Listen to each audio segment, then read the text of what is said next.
Hi, welcome to 6 Steps to Increasing Project Success. I thank you for making the time to be with us on this webinar today and trust that you will get real value out of this both for yourself and for your organization. Why do we need to increase project success? Well, the figures are pretty dire. Few projects actually succeed today. About 5% fully deliver their desired business outcomes, benefits and value.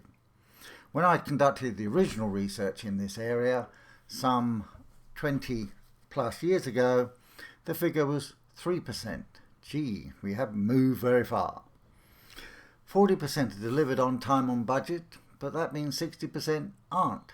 And even then the business impacts aren't measured, so we can get it in on time, but we've no idea whether we've actually improved the business.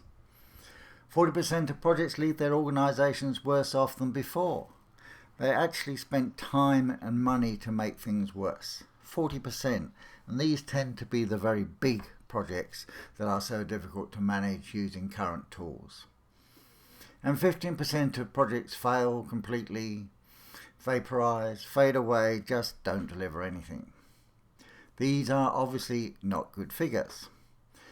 Someone recently questioned, are these realistic? I can tell you they are.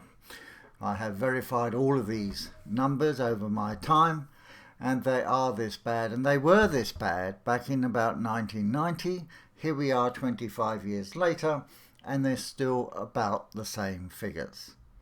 So things are not improving. Something must be wrong. So how do you become one of the top 5% that are succeeding? Focus on success.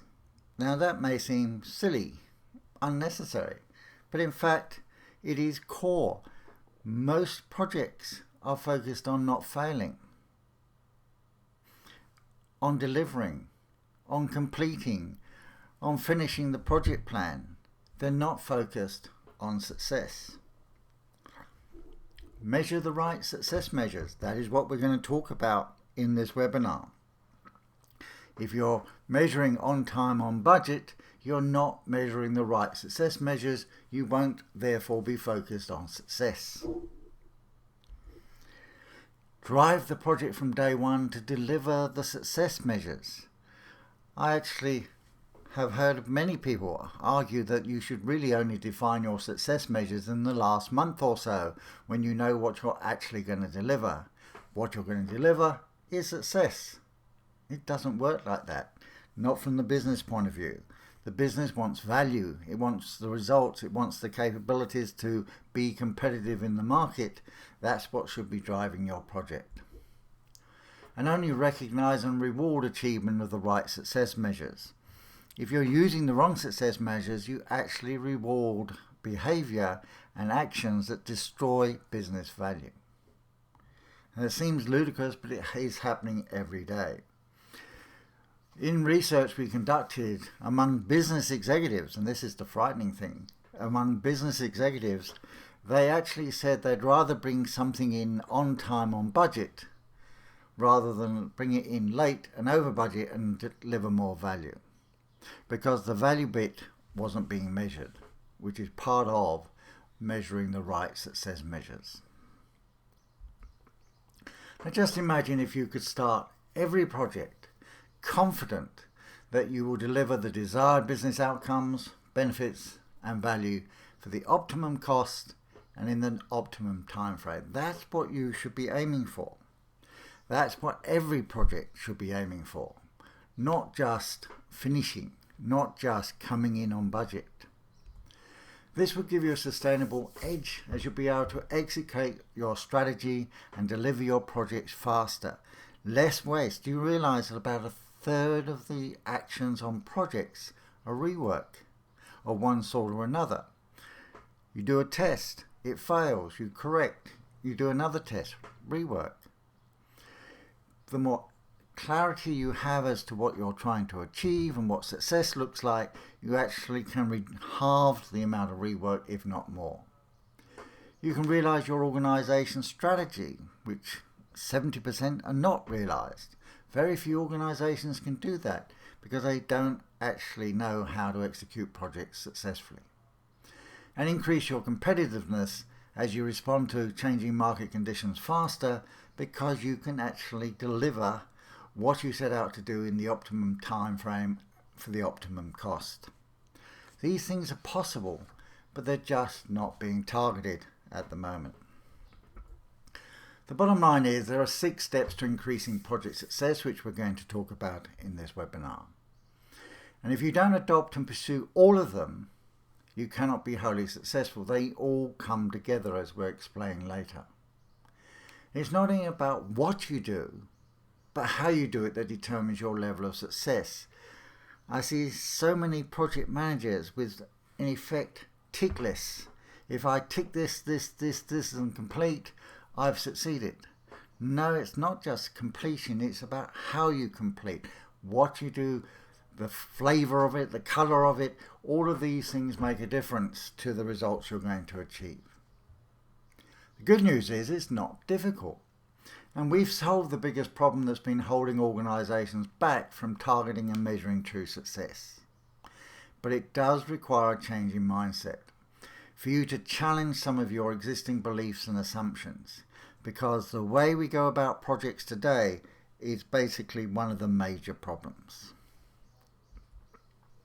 So what is stopping you and anyone from being successful today?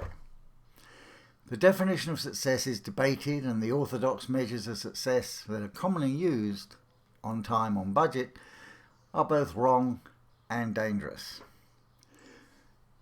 If you Google project success, you'll actually come up with a very paltry selection of answers. A lot of them around the on time, on budget iron triangle. Some people have now added things like stakeholder satisfaction, as if that's a measurable driver of a project, and so on. So the definition of success is not actually well accepted. The orthodox delivery methodologies are not designed to deliver success. They're designed to avoid failure. They came out of an environment where projects were failing, and the question was, how do we stop this happening? Which is a very different question to how do we succeed. If you play a sport and you go out to not lose, you will play very differently than if you go out to win. You must always go out to win. The business, sponsors, steering committees, line management don't know what to do to ensure their projects succeed, so they're not really very useful. We did a survey of 110 members of steering committees and asked them, do you know what you're there for? And 101 out of 110 said no. They were not clear as to exactly what their role was. So how can they actually help a project succeed when they don't know what they're doing? And few people are actually looking for or protecting the delivery of the business value. All the focus is on the costs. Everybody is managing the costs. We know the cost of everything and the value of nothing because no one's looking at it. And too many projects disintegrate to a point where completion is the only remaining goal. We've just lost sight of what we actually set out to achieve. Can we just finish it and get it off the books? So these are some of the things that are causing us not to be successful today. And they're unnecessary. We just need to reframe and rethink about what we're doing projects for and what our true measures of success should be. And as we go through the 6 steps to project success, I'd like you to reassess what you're doing today. You may be closely measuring time, but why? For what purpose? You may be tightly managing costs, but again, is that the goal? Just to have a come in on budget? Is delivering to specification the target or the means to an end? Is implementation just allocated to some change manager to manage and forgotten by the project team? Just what is a project supposed to deliver? Depending on what you read, its outputs, capabilities, or business outcomes and benefits. And how will or should the business measure success?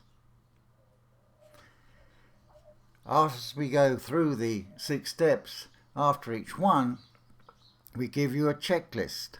So you might want to have a pen and paper ready just to note down your answers. And while you're at it, write this down. Projects are commissioned to deliver the business benefits. Projects are commissioned to deliver the business benefits. Top self-evident truth number 3. Now, to any business people listening to this is probably a self-evident truth. To many project people, this is heresy, because projects are not supposed to have anything to do with benefits. I don't know what they think they are to do with, but the reason why organizations invest in projects is to get some benefits. They believe that if they move from where they are today to where the project will take them, they will be better off than if they stay in the status quo. Therefore, if they get to the new end state and they are worse off, or they have not improved, then they've incurred all that time, cost and angst without any gain on the other side. So the key fundamental belief must be that projects are commissioned to deliver the business benefits. Once you accept this, everything else flows. Now the problem is, at the moment we're using the iron triangle measures of on time, on budget to specification. Now if these were benign and it didn't really matter, that would be fine. But they're not. They're actually, like all performance measures, are leading to big changes in behaviour. So what these measures do is they point the project and governance teams away from focusing on the benefits to focus on the costs and the time and the specification. So instead of looking at the value side of the project, people are looking at the cost side. And this allows decisions to be made on a project that compromise the future benefits. So we decide to take this part out of the specification, to compromise on some of the testing or shortchange the change management in order to bring the project in on time, on budget. So then the long-term consequences of that, of course, are lived with by the business, not the project team. So the measures of on time, on budget to specification are focusing us on the means to the end and not on the end we're trying to do. And worse, it discourages the organisation from moving to a benefits-based set of success measures because people are having enough trouble trying to come in on time, on budget. Let's forget that for a moment. We'll look at the role of those measures in a moment. The key thing is that we are trying to deliver the business benefits. When you adopt a benefits-based set of success measures, the number of value of benefits increases, often by more than 50%, and usually at a minimum at 25%. Now, one of the problems most project teams have is trying to identify enough benefits to justify their project cost, which is a subject for another day, but that problem disappears when you start focusing on the benefits because the number and value of the benefits increases. On the other side, the cost of delivery goes down because you do less rework. If you know exactly what you're trying to achieve and you're not constantly changing the scope or adding or deleting things to the project, the cost goes down. The number of in-project scope and other changes also goes down because it's very clear this is what we're trying to achieve. On a major SAP implementation many years ago, the systems implementer, one of the brand name consultancies, every week came to the meeting and said, why don't you do this? Why don't you do that? They had all these bright ideas, but the staff of that organization said, no, we know exactly what we're trying to do. We know exactly how it will work. We know exactly what benefits we're going to get from it. That's what we want to achieve. And when they did, they moved their organization into the top 10% worldwide in terms of performance, because they didn't compromise the scope and make all these other changes. The speed of delivery increases. If the amount of work goes down, the number of changes goes down, you can get things done faster. The benefits are delivered progressively.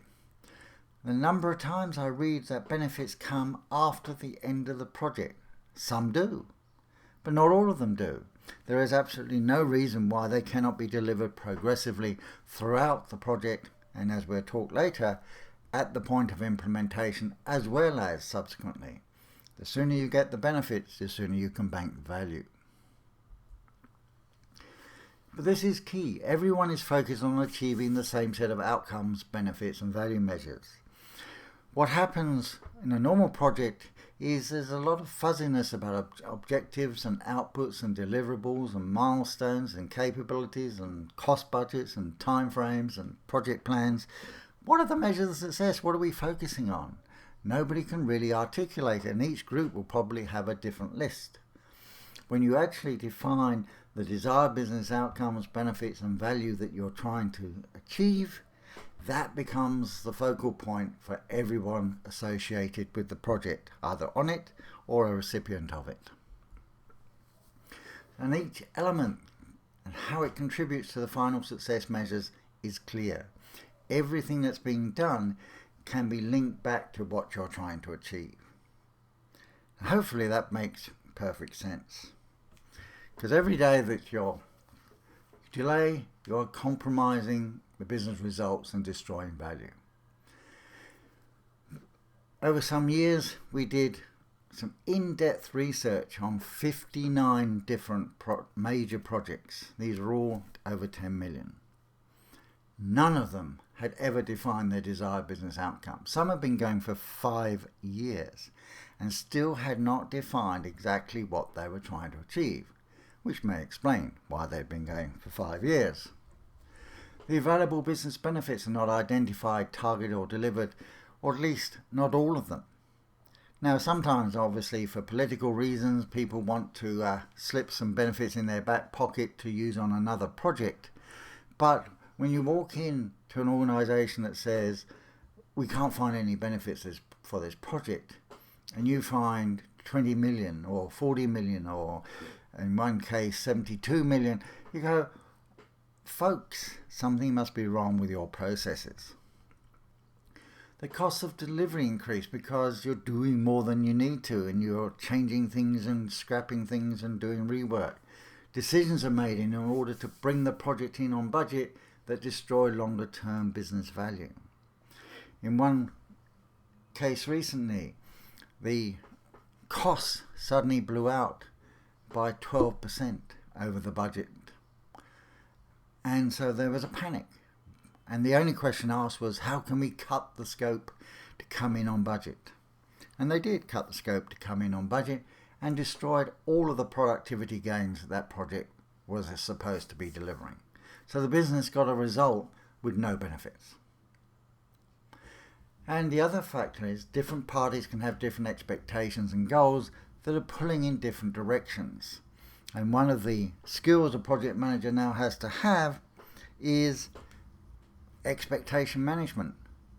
If you make it exactly clear what you are and not delivering, then you don't need to manage expectations because it's very clear what you are and are not going to deliver. And so on. All of this can be costing you more than 50% of the value available from your projects. 50%. And our book, The Top 5%, explains why it's 50%. And this is no exaggeration. So why should you listen to me? I'm Jed Sims. I founded TOP in 1994. I've over 40 years in strategy, execution and value delivery. That's where I've focused.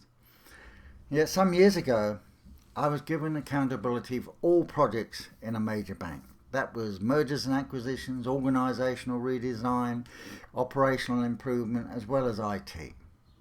And I looked at the results we were getting and said, this is not working. But it's not just our problem. It's not a banking problem. This is a worldwide problem. Why are we getting such poor results? There must be something wrong with the way we go about things. So I started to challenge orthodoxy. And as during this time, I was invited to join the Boston Consulting Group as a regional IT strategist, where I conducted worldwide research into where the value goes on projects. We start off with all these high hopes and a wonderful business case, and then we just end up trying to get something over the line. And what I found was that the bridge between strategy and results that now forms the basis of top, totally optimized project, the expertise to actually execute strategy, execute projects, and get the full results. The way we've gone about it has been recognized by Gartner, who selected us as a core vendor in 2011, because we actually provide explicit practical steps to move forward. Cranfield University in the UK recognised our contribution to improving the practice of management.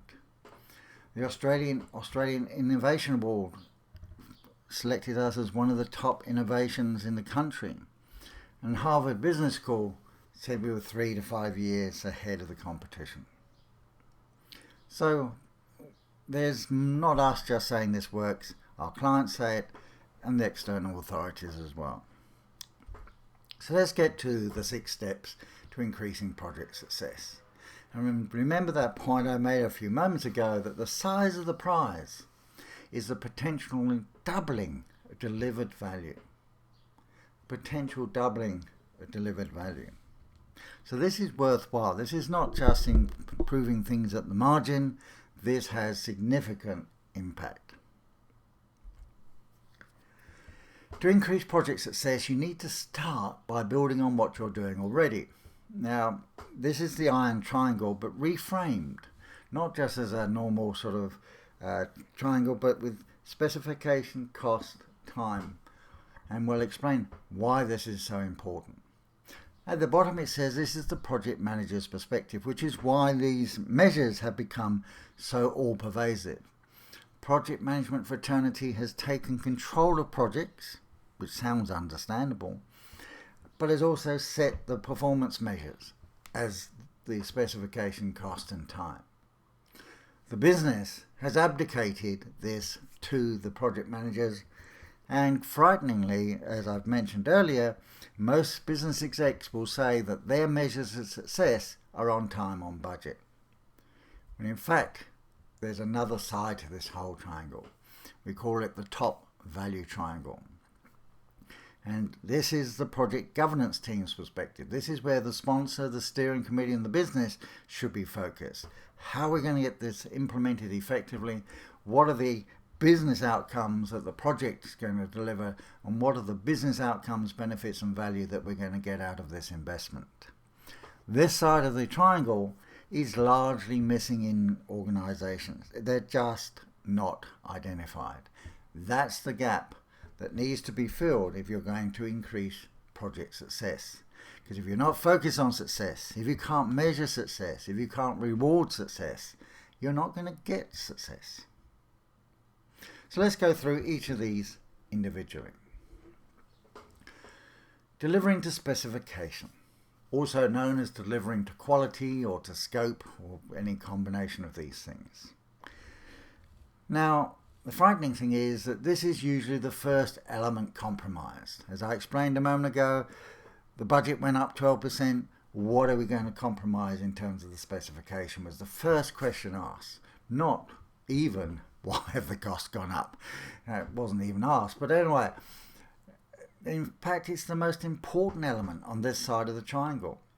If you compromise the specification, you don't deliver to specification, you are compromising the business value that you can deliver. And as the consultant Jerry Weinberg astutely observed, if quality is an option, all else is possible. If it doesn't need to work, or it doesn't actually need to fulfill the requirements, yes, you can bring it in on time, on budget, because you just compromise what you're delivering. This is critical, that the specification is actually delivered and should be defined in process terms, even if you're in the construction industry. Talking to someone recently who was constructing a new educational facility, the question is, how do you want the education process to work? What is the process of interaction between the lecturer and the students? How are they going to learn? All this needs to be defined because it will determine what sort of spaces and how they're laid out, and even the decor you need to support that education process. And the key thing is changes to the specification can compromise every downstream value delivery element. If you don't deliver what you set out to deliver, then obviously you're not going to get the outcomes, benefits and value you sought. So the key is to get this right up front. Avoid the 30% plus time wasted on rework because you're still trying to work out what the specification is. Yet, this is one of the areas that's done very, very poorly in most organizations. We've actually generated a complete new profession called business analysts who are supposed to run this, but we still get very poor specifications going forward. So here's your checklist for choose specification. On any recent projects, how often you change the scope or specification to fit within the time or cost constraints? When you have changed the scope or specification, have you analysed the downstream and longer term business impacts of that change before it was made? On reflection, can you think of changes you've made that destroyed at least some of the expected business value? In other words, that destroyed why you were doing the project. And can you actually easily assess the downstream impacts of scope or specification changes today? Do you have a method for doing it? We'll talk about how to do it later. Now, most people will have pretty negative answers to these in terms of, yes, we've seen the value destroyed, and no, we cannot actually do a good assessment of the value impact. And that's part of the problem. Let's move on to costs. Everybody's favourite, managing costs. Obviously, you've got to manage the costs. Excess costs can destroy the net value of a project. If you've got a project that costs $5 million, it's going to deliver $2 million in benefits, you've got to pay back of, in simple terms, 2.5 years. It then takes $12 million to actually deliver that $5 million project. You've now got a payback period of 6 years, by which time the whole thing may be obsolete, so it never pays back. So yes, excess costs can destroy the net value of the project. And while poor cost management can destroy value, good cost management cannot create it. So this is not a value creator, but it certainly can be a value destroyer. The risk is that decisions are made to reduce the costs or control the costs that destroy the longer term business value. The other aspect to bear in mind is every dollar spent over the optimum cost of delivery reduces the net value delivered. I can deliver any project on budget. I just will increase the budget to something ridiculous whereby I can bring it in on budget. So it needs to be focused on the optimum cost. What is the minimum realistic, practical cost that we can deliver this to achieve the outcomes, benefits and value? So cost management is therefore vital as a control measure, and it controls the value delivered because every dollar more reduces the net value. But it's not a success measure. You don't commission projects to see if you can come in on time. You commission projects to get the business benefits. So the key is to keep on controlling the costs, but not at the expense of the business value. So let's look at our checklist. How often you change the scope specification to fit within the cost constraints? When you make decisions to reduce the delivery costs, have you assessed the longer term downstream impacts before making that decision? Have you seen budgetary decisions made that destroyed at least some of the expected business value? And can you actually easily assess the impacts of the cost decisions today? Same sort of questions as we had before, but with a cost emphasis. Business management have cost budgets. They're very comfortable in the cost world. But what's key is to realize you're not running the project to manage costs. You're managing costs to maximize the value that you get in the business. Let's look at Time frame. Two dimensions to time frame. The first is that excess time can increase the costs due to the daily cash burn rate. So if your project is costing $10,000 a day or $50,000 a day or whatever it might be, or even $1,000 a day, if it goes over excess days, then you can be incurring that cost on a daily cash burn rate. That's one element, and that's easy to measure, and that's picked up on the cost side anyway. But the greater cost is the value of the benefits lost forever. Now, just to explain this, because people don't seem to get it. Let's say I'm running a project, and as of April, I'm going to give you $100 a month. That's the benefit from my project. At the end of that calendar year, you will have $900. However, the project's delayed, so I don't actually start paying you your $100 until July. Now at the end of that calendar year, you have $600. That $300 you didn't get because the project was delayed, you're never going to get. We aren't going to be able to create 3 months somewhere in the future in order to generate those $300. They've gone. They are lost forever. And the real value is not that initial benefits, it's the long-term benefits that are actually lost forever. Every day a project is over its optimum time frame is a day's worth of benefits lost. So again, it's not minimizing the time frame or whatever, it's what is the optimum time frame.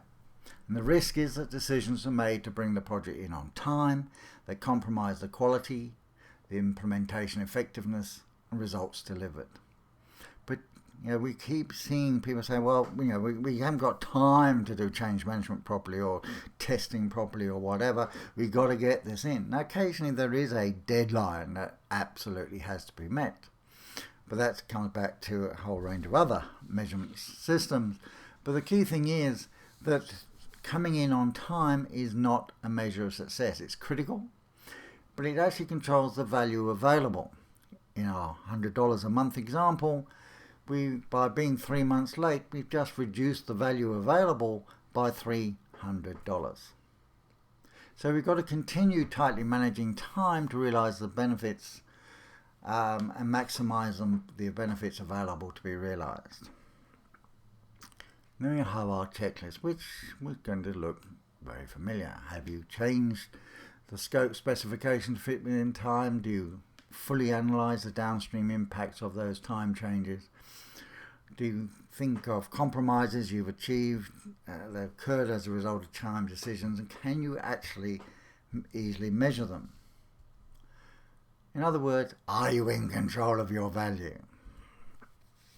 So the existing iron triangle measures are still vital, but we've changed their focus and role. The specification should now be seen as the last element that should be compromised, not the first. It controls all of the downstream business value. The reason it's so often the first is because the impacts are normally invisible, which is the last question we keep asking. Can you actually assess the value impacts? The answer is normally no, in which case, hey, no one knows. Cost is now a key value delivered control, because if we increase the cost, we reduce the net value. Time is a key value available control. If we increase the time, we lose the number of months that we're going to actually get benefits. So they're vital controls, but they're not measures of success. And that's the key point. Now let's move on to the other side of the triangle. Implementing effectively. Now, implementation, this area has been sort of usurped by the change managers, the touchy-feely people. But it's far more than just training and communication. It's how the solution is framed and delivered. And the risk is that solutions that may be perfectly good, but if they're ineffectively implemented, they're not used, or they fail, or they're compromised. As one CEO once observed to me, how well you do change determines how much change you can do. How well you do change determines how much change you can do. And if you're bad at change management, if you're bad at implementation, then you will not be able to do much change, and your quality of results will diminish your success. How the solution is implemented must be driven by change outcomes to be achieved. And this is probably a new concept to most people. Imagine you're going to do a training course. You've got to train 20 people. You can measure that you've developed the course, you've actually run the course, that maybe you've given them an evaluation and they all tick that they got something out of the course. That's fine, but that's not really the point. The point of a training course is to build a level of competency within a certain period that can be measured in terms of on-the-job performance. That is what you're trying to do. You're not trying to get a course completed. You're not just trying to get a course evaluated. You're actually trying to build some competency. That's the change outcome you're trying to achieve. And that needs to drive implementation for it to be effective. Think of a house for a moment. You can build a house. Anyone can build a house in that sense. But the ambient, style, look and feel, ease of use, these are the things that are going to differentiate whether or not you would live in that house. The risk is that the delivery of the solution, just delivering the solution, it's in, up, running, we train the staff how to use it, is seen as implementation. It is more than that. The key is to execute all the changes required effectively to fully realize the change outcomes, the end states you're trying to achieve, like our competency level, looking beyond just making the solution work.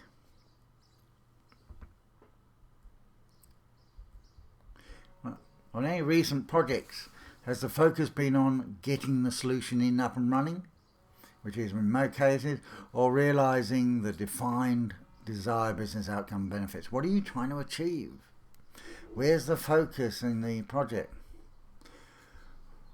Were there gaps that compromise at what was delivered overall between what the project delivered and what the change staff delivered? Who was in charge of what? There's a famous change triangle of technology, people and process. I keep asking who's managing the process and I've yet to get an answer.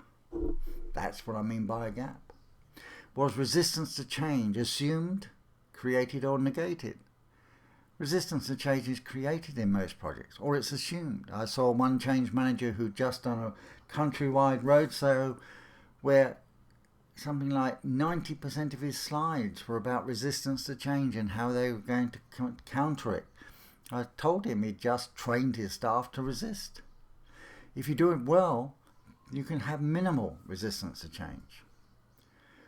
Who measured the success of the implementation stage and on what criteria? The governance team will look at it from a business outcomes, benefits and value realization point of view. The business users may look at it from a disruption, future career opportunities and business results point of view. So we need to know who's measuring it and on what criteria. Do you know at the moment, in terms of your implementation on your projects, who is measuring the success of the implementation? Or is it just, we've completed the project, therefore it must be a success? Delivering the project outcomes and benefits. Again, this might be a new language to some people. Projects can and should deliver immediately available benefits. I have just committed heresy once again. There are so many articles written saying that projects don't have anything to do with benefits, but even the Project Management Institute, PMI, has now recognized that maybe projects have something to do with benefits. If you don't believe projects have anything to do with benefits, you obviously have never been a business manager. As a business manager, when I commission a project, I want benefits. Don't come back to me and say, well, if you wanted benefits, you should have commissioned a program. That won't wash. I want results. I want benefits. Now, project outcomes, we're talking here, are defined, measurable end states to be realized in the business. They therefore need to be realized in conjunction with the business. The project team has to work with the business to deliver the project outcomes. They are defined as a subset of the desired business outcomes we'll talk about in a moment. So there's a clear and simple link between the two. So we first of all actually define the business outcomes, and then we define a subset of those to be the project outcomes. So the project's going to get us to this point, and then the business will get us to the end point. The risk is, and this is what happens on too many projects, is the project stops too soon. It delivers an output or a capability, but not an operating outcome in the business. To illustrate the difference, one of our clients was building brick-making factories in the US. And we said to them, you don't really want brick-making factories that are capable of making bricks. You actually want factories making bricks. That's what you really want. So why don't you commission that the people building it get it operational? When they did this, they found that it reduced the costs because a lot of the teething problems disappeared because the people building it made sure they did disappear. It reduced the time because there was less handover and learning and all this other stuff. So less time, less costs, faster production. That's the difference between just delivering a capability and delivering an operating outcome.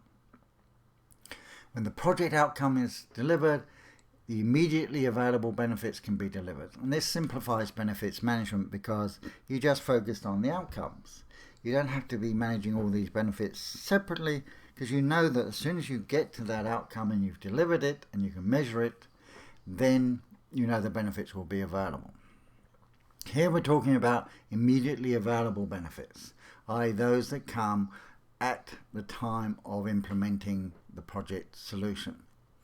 So, for example, if you're implementing a new system and decommissioning an old one, that decommissioning activity should be part of the project activity. It's a benefit that should come from delivering that project. If, however, you're launching a new product and you won't get benefit for 6, 12, 24 months, fine, that is a post-project benefit. But a lot of benefits come from delivering the project and around that time, and they should be part of the project brief. So the key is that the projects deliver outcomes and benefits, nothing less. Not capabilities, not deliverables, not milestones, outcomes and benefits. So if we look at the checklist, in reality, you look at your recent projects, what were the measures of success? Were they on time, on budget, or was it a bit more sophisticated? Was delivery of benefits expected from the project team's activities, or was it that benefits come later? Could or did the project team finish without the full cooperation and involvement of the impacted business areas? Did they just effectively throw it over the wall and say, here is the system or whatever, here's the training, get on with it? At the end of the project, was the primary driver to close down the project and eliminate its costs, or to realise the agreed project outcomes, benefits and value? What was the thinking driving the end of the project? Value, or let's get the costs out of the way? Big difference in terms of the success you're going to achieve. Then the final area, delivering the business outcomes, benefits and value. Remember where we started. Projects are commissioned to deliver the benefits. This is what we set out to achieve. So delivery of the project outcomes enables the subsequent delivery of the business outcomes and their benefits and value. So this is simple to track and measure. We can focus on the project outcomes, and we know that once we've achieved those, we are nearly at the business outcomes. The risk is that compromises made during delivery, or excess time or excess costs, have eliminated the value of the final outcomes, which we've talked about as we've gone through. The key here is that the desired business outcomes and the project outcomes are measurable by a true-false question. Have we or haven't we? Do we or don't we? Can we or can't we? Therefore, we want a black and white measure that says if we've compromised it, it's very, very clear. The example we use frequently is we accurately invoice all service calls within 24 hours. Do we or don't we? Is it all service calls or just some? Is it 24 hours or 48 hours? Are they accurate, or some of them not accurate? We can measure this. And every compromise to that statement will impact one or more of the associated business benefits. So the key is to ensure that each business outcome is delivered in full, and then all of the available benefits and their value are also delivered. Most organizations are not even defining, let alone delivering and tracking their business outcomes. So when you look at any recent projects, in reality, did you have a set of clear, specific, measurable definitions of success stated in business operating outcome end state terms? We mentioned earlier 59 major projects, none had defined their desired business outcomes. They all had goals and objectives and lists of deliverables and so on, but none of them stated in clear business terms exactly what that project was going to deliver to the business. Could these measures of success be measured by a black or white true-false question? Some organizations use the information logic map, which has KPIs, but they're not black and white. It's important that they are black and white, true, false, because you need to be identify exactly where the compromises are. And who track to measure the delivery of these business outcomes, benefits and value? Because once the project's stopped, normally all focus disappears on what you're trying to achieve. And what happened if these outcomes, benefits and value were not delivered in full, were only delivered in part, or weren't delivered at all? What happens if people didn't actually deliver the measures of success? So the value triangle measures have defined the measures of success. Success is now the full delivery of the agreed desired business outcomes and their associated business benefits and value, which is the reason why you did the project. Enabled by the full uncompromised delivery of the agreed project outcomes and their immediately available benefits. Enabled by the effective implementation of the to-specification solution for the optimum costs and in the optimum time. So you can see how all 6 elements of the 2 triangles come together to enable total success. So how do you create the value triangle measures? We all know how to do time, costs and specification, or hopefully we do at least. So how do we actually define the value triangle side? And this is what we'll spend the rest of the time looking at. And the answer is from the top. You start with the end defined in terms of defining your desired business outcomes, benefits and value. We'll explain how in a moment. From that, you can then define your subset of project outcomes and benefits. You don't have to go through the whole process again, you just take a subset. So in we accurately invoice all service calls within 24 hours. The project outcome was we accurately invoice all service calls within 5 days. Then the business would take that from 5 to 1 day. And finally, the individual change outcomes can be defined so you know what you've got to achieve the business project outcomes that achieve the business outcomes. That's how it works. And the tool you need to do that is the value equation. I'm not going to go through the value equation in detail in this webinar. We don't have time. We could do several webinars just on this. I want to focus on 2 aspects. First of all, the outcomes, the desired business outcomes. This is the bit that's missing in most projects. What you have is a whole series of project activities like A.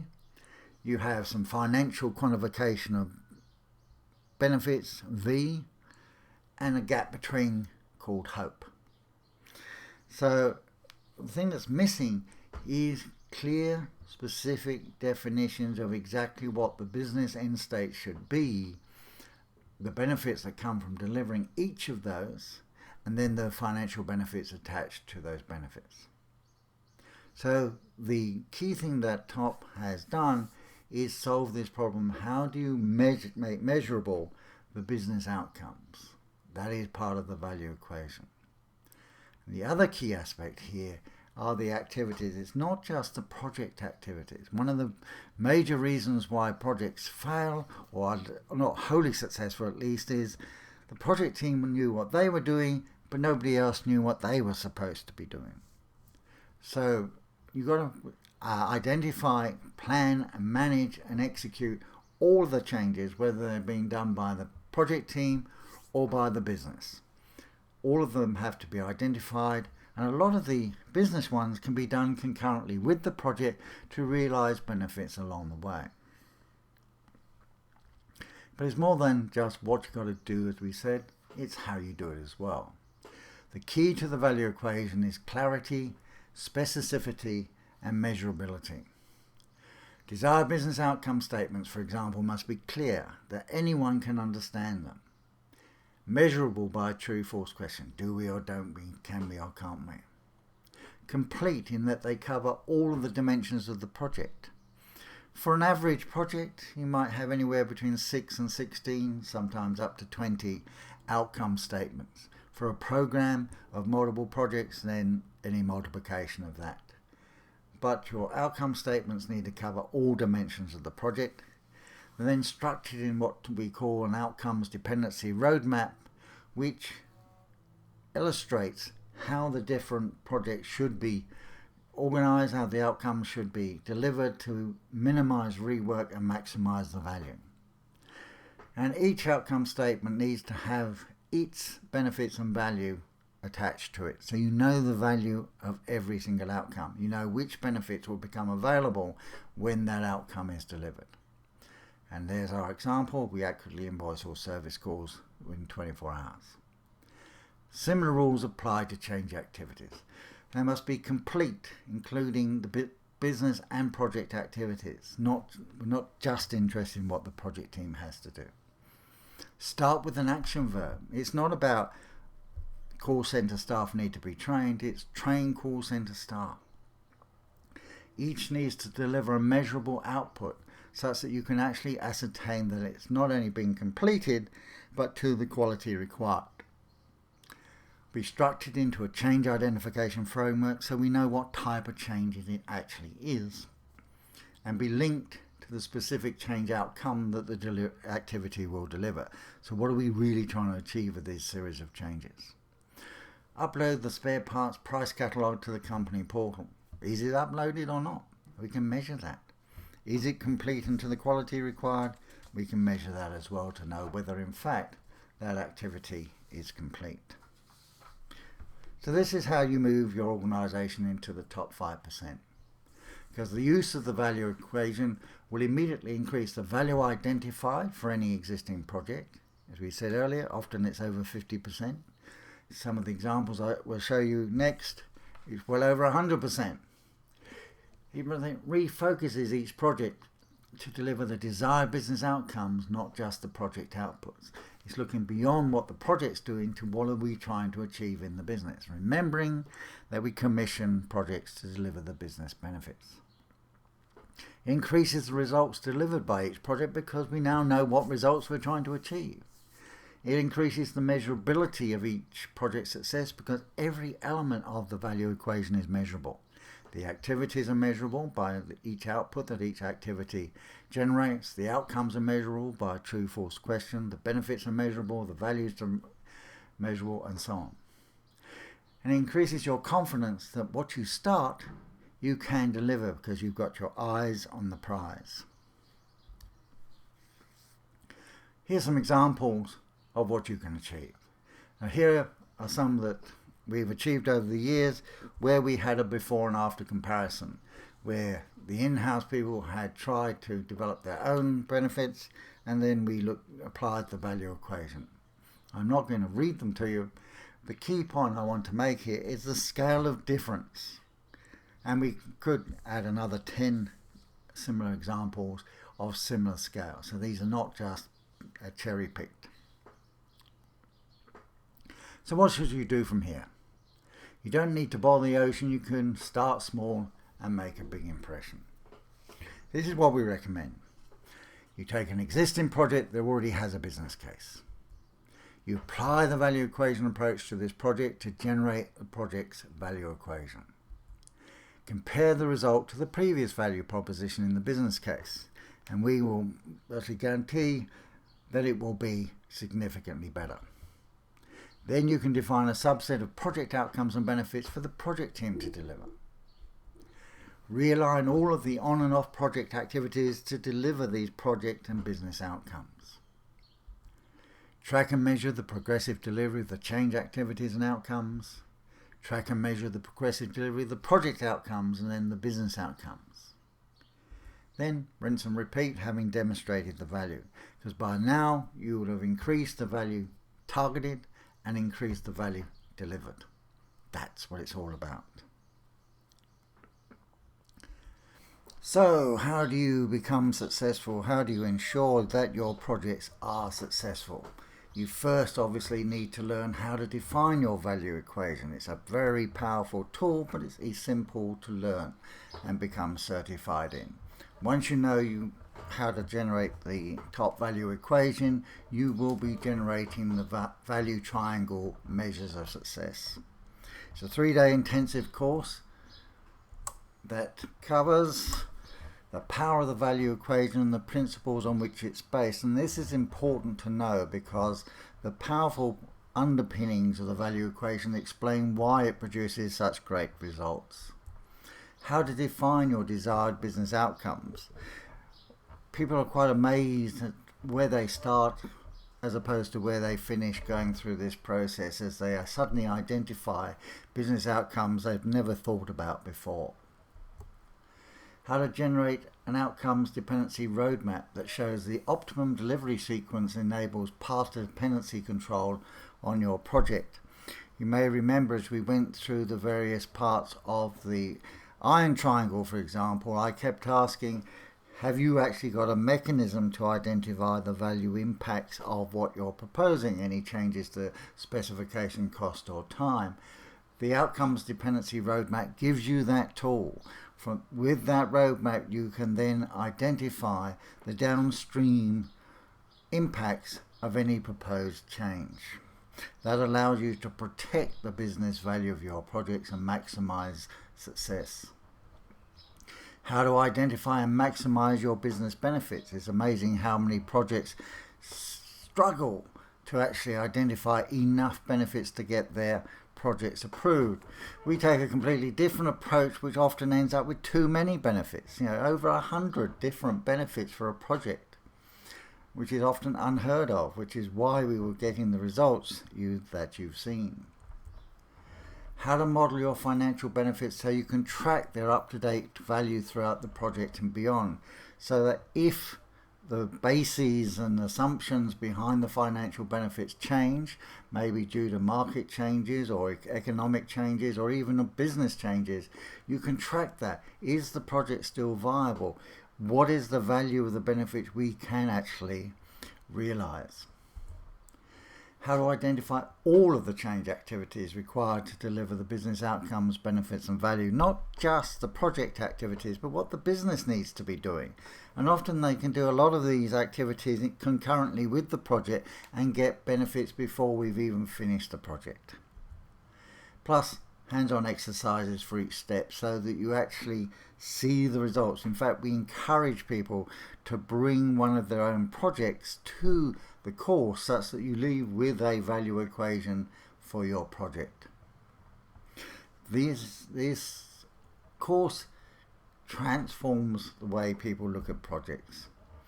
And there are 2 planned in February this 2016. One in Australia, one in Denmark. If neither is convenient for you, let us know and we'll see what we can do. But in Melbourne, there's one in mid-February. And in Copenhagen, Denmark, there's one at the end, towards the end of February. The early bird registration gives you a 25% discount if you book and pay before December the 31st, 2015. So you've got basically 3 weeks to get in there, save money and book your place on one of these courses. In addition to the actual training and certification, you also get 6 months access to the top value equation module that gives you the tools and techniques and the templates to support your use and generation of the value equation in your organization. Believe me, the effect will be dramatic as soon as you put the value equation to work. You are defining the whole value triangle element that enables you to ensure success. Previous participants have found the courses refreshing, excellent, structured, engaging, validates the worthiness of the project. This is all about getting you control of your project so you can be wholly successful. Not just controlling the workload, but controlling the results. So the imperative now is to register for either the course in Europe or in Australia to improve your measures of project success. Increase the level of measured success. It really is that simple. Get trained, get certified, get going. It really is that simple, and we look forward to seeing you on one or other of the two courses. And these are the two URLs you need to get to the booking form and reserve your place.